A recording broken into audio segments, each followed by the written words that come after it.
This physicist, in my opinion, is the best alive. And he had this amazing spiritual experience. Listen. I study how physical reality works with a sense that that's all there is. I had accepted that that must be true. I was also expecting that if I did everything right, I should be happy. And that did not turn out that way. And I was pretending to be happy. And it was only because I realized that I was pretending to be happy. And I have learned, being an entrepreneur, I had learned to take responsibility for what happened in my life. That I put my foot down and said, no, I must understand why I'm not happy. In those days, I was studying consciousness. I was working on neural networks. I was studying books in neuroscience. And I wanted to understand how come that we are conscious. You know, the neuroscientists don't tell us how we're conscious. They explain how we work by electrical signals and biochemical signals in the brain. And I didn't see how I could possibly get sensations and feelings, what philosophers call qualia, out of electrical signals. Being a scientist and being also a technologist, I wanted to understand how I could program a computer to be conscious.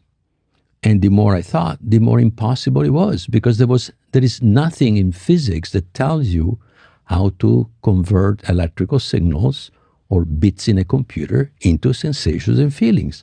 So the core was, what are sensations and feelings, which is how we experience life. I wanted to understand what consciousness is. And it happened one night, 1990. One night I wake up midnight, was thirsty, went to get a glass of water. Then I went back to bed, just waiting to fall asleep again.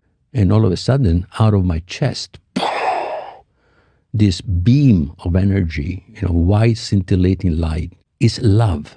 But is a love that it was 10,000 times, 50,000 times, who knows, stronger than anything that I've ever experienced, is coming from me. And my consciousness is in this rush of energy. And is love, joy, and peace. Peace, I've never had felt that peace. I was always trying to get somewhere. I was never happy where I was. But this is me. That's home. This is me. I am that. I am this that comes out of me. And then this energy, all of a sudden is everywhere.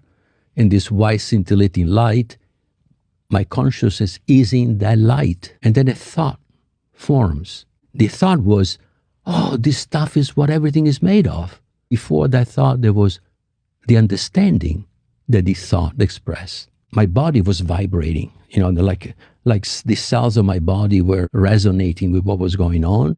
Unfortunately, he's not a Muslim, and I wish that he hears this verse from the Quran someday. Allah is the light of the heavens and earth.